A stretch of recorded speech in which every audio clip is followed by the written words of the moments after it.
दोस्तों 30 से 40 लाख रुपए का खर्चा करके और ग्रीन हाउस लगवाया जाता है और ग्रीन हाउस लगवाने के बाद में 99% किसान यानी कि 99% जो किसान होते हैं वो उसमें खीरा ही लगाते हैं। क्यों लगाते हैं? क्योंकि खर्चा इतना ज़्यादा हो जाता है। इस खर्चे को अगर कवर कर सकती है कोई फसल तो वो सिर्फ खीरे की फसल है, क्योंकि खीरे से मंडी भाव जो है वो काफ़ी शानदार रहते हैं, क्योंकि 12 महीने तक खीरे की डिमांड बनी रहती है। अगर सीजन की बात करें तो भरी सीजन के अंदर भी खीरे के कम से कम मतलब जो मंडी भाव होते हैं वो कम से कम 30-40 रुपए से कम नहीं होते हैं, यानी 30 रुपए से कम मंडी भाव इसके कभी भी नहीं आते हैं। और अगर इसको बेमौसम में लगाया जाए तो इससे ज़्यादा भी इसके मंडी भाव जो हैं वो मिल जाते हैं, क्योंकि खीरे की जो डिमांड होती है वो सब 12 महीने तक बनी रहती है और इसलिए इसके मंडी भाव भी जो है वो काफ़ी अच्छे बने रहते हैं। इसकी खेती भी जो है किसान काफ़ी कम करते हैं, ज़्यादातर किसान इसको जो है ग्रीन हाउस में लगाते हैं। लेकिन आप अगर बेमौसमी सब्जी सर्दियों में इसकी खेती कर रहे हो तो आप बिना ग्रीन हाउस के भी इसकी खेती कर सकते हो। बिना ग्रीन हाउस का खर्चा किए भी आप इसकी खेती से काफ़ी अच्छा लाखों का उत्पादन ले सकते हैं अगर आप खीरा लगाते हैं। तो दोस्तों आज के इस वीडियो में खीरे की खेती पर डिटेल से A to Z बातें होने वाली हैं।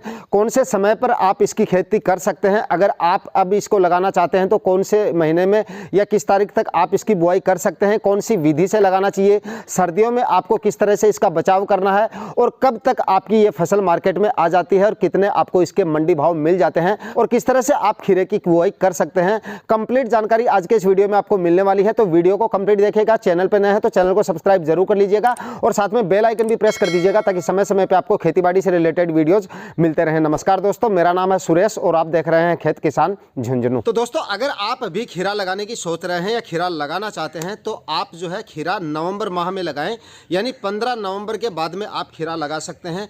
15 नवंबर के बाद में आप बेड बनाकर और प्लास्टिक मल्च आपको ज़रूर लगाना है और 15 नवंबर के बाद में आप खीरे की बुआई कर सकते हैं। अगर इसके सही समय की बात करें या ऐसे समय की बात करें कि जिस समय पे अगर हम खीरा लगाएं और आने वाले समय में इसके मंडी भाव जो है वो हमें ज़्यादा से ज़्यादा मिले, तो आप इसकी बुआई 15 नवंबर से लेकर और दिसंबर के फर्स्ट वीक तक कर सकते हैं।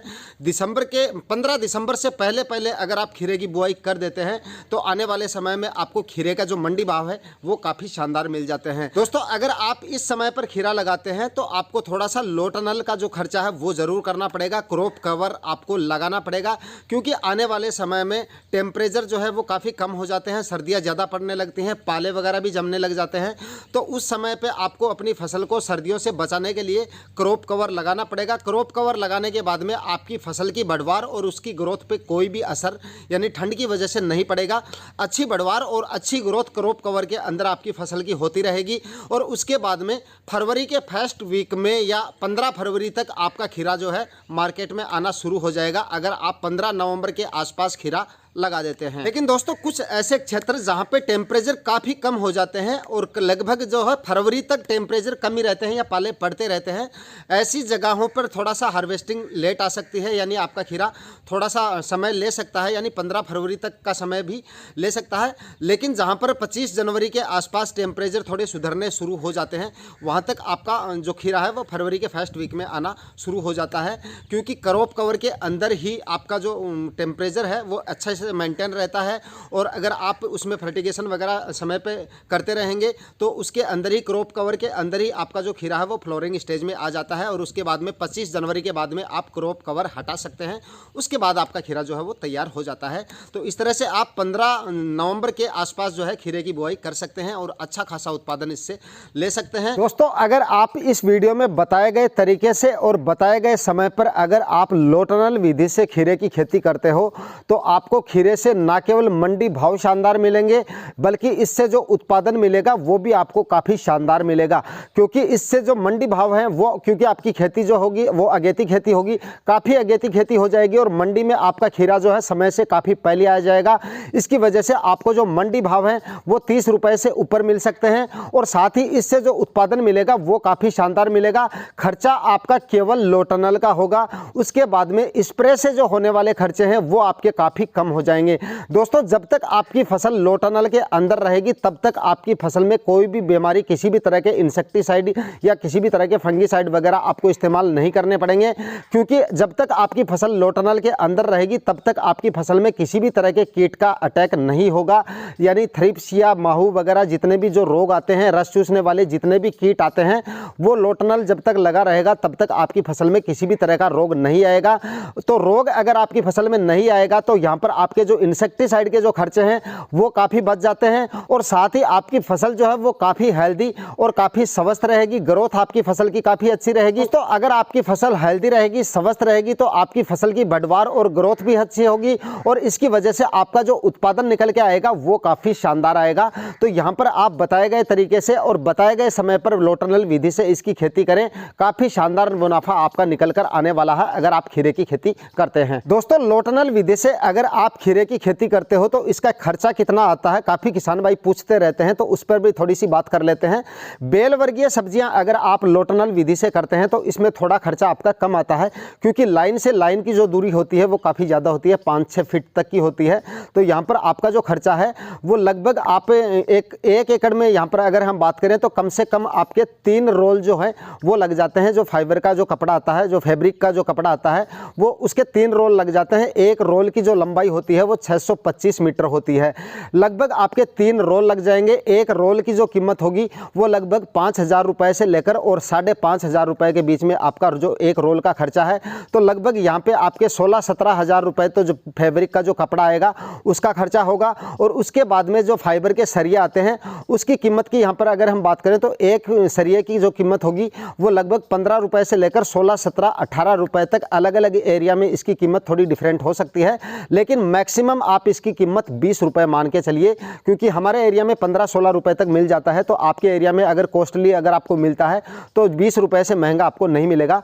एक चीज़ का आपको ज़रूर ध्यान रखना है कि यहाँ पर कुछ किसान भाई जो लोहे के सरिये आते हैं वो भी काम में लेते हैं, लेकिन लोहे के सरिये की बजाय फाइबर का जो सरिया आता है वो ज़्यादा सही है। उसकी कीमत भी आपकी काफ़ी कम लगेगी और उम्र भी उसकी ज़्यादा है, चलने में भी वो काफ़ी सालों तक चलता रहेगा। लोहे का जो सरिया आता है वो कॉस्टली आता है, लगभग 32-35 रुपये तक उसकी कीमत होगी, और जंग लगने की वजह से लोहे का जो सरिया है वो 2-3 साल बाद में ख़राब हो जाता है।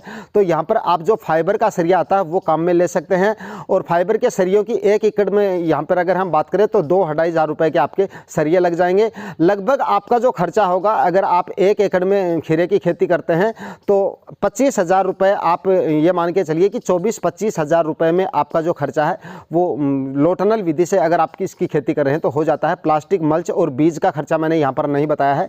केवल लो टनल विधि से आप इसकी खेती करते हैं तो फैब्रिक का जो कपड़ा आता है और जो फाइबर के सरिया आते हैं उन्हीं की कीमत की यहाँ पर अगर बात करें तो लगभग 25,000 रुपये से कम ही आपका खर्चा होगा। 20 और 25,000 रुपये के बीच में 1 एकड़ में आपका ये खर्चा हो जाता है। तो खीरे की बुआई करने के सही तरीके की यहाँ पर अगर हम बात करें तो आप जो है अच्छी तरह से ज़मीन को तैयार करके और बेड बनाकर प्लास्टिक मल्च लगाकर आपको खीरे की बुआई करनी है। लाइन से लाइन की दूरी यानी बेड से बेड की दूरी आपको करीब 5 से 6 फीट रखनी है, और प्लांट से प्लांट की दूरी आपको सिर्फ 1 फीट रखनी है। इस तरह से आप खीरे की बुआई कर सकते हैं। प्लांट से प्लांट की दूरी आपको ज़्यादा नहीं रखनी है, केवल 1 फीट दूरी काफ़ी होती है, क्योंकि इसकी जो लताएँ होती हैं वो ज़्यादा नहीं फैलती हैं, और जो लाइन से लाइन की दूरी है वो आप 5-6 फीट तक रख सकते हैं। तार बांस विधि से आप इसकी खेती कर सकते हैं। अगर आप खर्चा करना चाहें तो वो खर्चा आप कर सकते हैं। फरवरी माह में आप इसकी तार बांस से भी खेती कर सकते हैं, लेकिन अगर आप नवंबर या दिसंबर माह में खीरा लगा रहे हैं तो तार बांस लगाने की ज़रूरत नहीं है, और आप लगा भी नहीं सकते, क्योंकि अगर आप तार बांस की सहायता से सर्दियों में खेती करेंगे तो क्रॉप कवर नहीं लगेगा, और इसकी वजह से आपका जो खीरा है वो सर्दियों में ख़राब हो सकता है। तो ज़मीन पे ही आपको इसकी खेती करनी है। 25 माइक्रोन की प्लास्टिक मल्च काम में लेनी है। इस तरह से आप इसकी खेती कर सकते हैं। खाद, बेसल डोज और अन्य जानकारियों के लिए खीरे की खेती का कंप्लीट वीडियो मैंने बना रखा है, चैनल की एंड स्क्रीन पे मैं डाल दूंगा, वो वीडियो आप देख सकते हैं। दोस्तों, खीरे की बुआई करने से पहले ज़मीन की तैयारियां करते समय आपको 4 से 5 ट्राली सड़ी हुई गोबर की खाद डालनी है।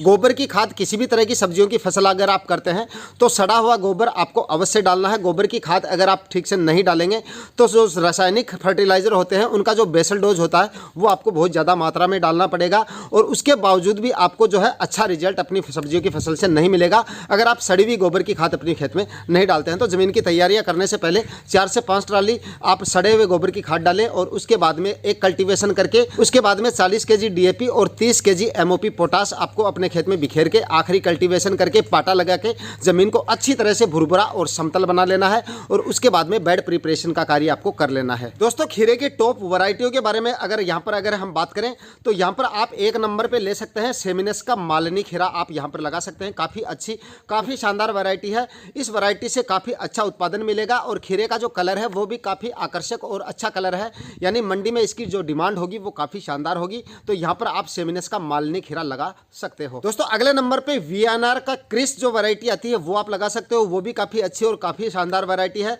अगर सेमिनस का मालिनी आपको नहीं मिलता है तो यहाँ पर आप वीएनआर का क्रिस भी लगा सकते हो। ये भी काफ़ी अच्छी वैरायटी है। अगले नंबर पे है दोस्तों सिजेंटा कंपनी की टेस्टी वैरायटी। ये भी काफ़ी अच्छी और काफ़ी शानदार वैरायटी है। सिजेंटा की जो भी वैरायटी आती है वो काफ़ी अच्छी आती है। सिजेंटा और सेमिनस की जितनी भी सब्जियों की और जो भी वैरायटी आती है करीब करीब वैरायटियाँ अच्छी आती हैं। तो यहाँ पर आप सिजेंटा कंपनी की जो टेस्टी वैरायटी आती है ये भी लगा सकते हो। ये भी काफ़ी अच्छी वैरायटी है। पैदावार भी इसकी काफ़ी अच्छी है और खीरे का जो कलर है वो भी काफ़ी गहरा हरा और आकर्षक कलर मिल जाता है। और खीरे की जो मंडी में डिमांड है वो भी इस वैरायटी की काफ़ी अच्छी है। तो यहाँ पर आप सिजेंटा की टेस्टी वैरायटी लगा सकते हो। दोस्तों अगले नंबर पे है नुमेंस कंपनी की बेली वैरायटी। यहाँ पर आप इस वैरायटी का सिलेक्शन भी कर सकते हो। ये भी काफ़ी अच्छी और काफ़ी शानदार वैरायटी है। और उसके बाद में आखिरी वैरायटी है दोस्तों वीएनआर कंपनी की कुमुद वैरायटी आती है। ये भी काफ़ी शानदार और काफ़ी अच्छी वैरायटी है। तो यहाँ पर आप वीएनआर की कुमुद वैरायटी का सिलेक्शन भी कर सकते हो। ये भी काफ़ी शानदार और काफ़ी आकर्षक फल मिलेगा और गहरे हरे कलर का इसमें आपको फल मिलेगा और फल का जो साइज है वो भी काफ़ी अच्छा मिल जाता है आपको।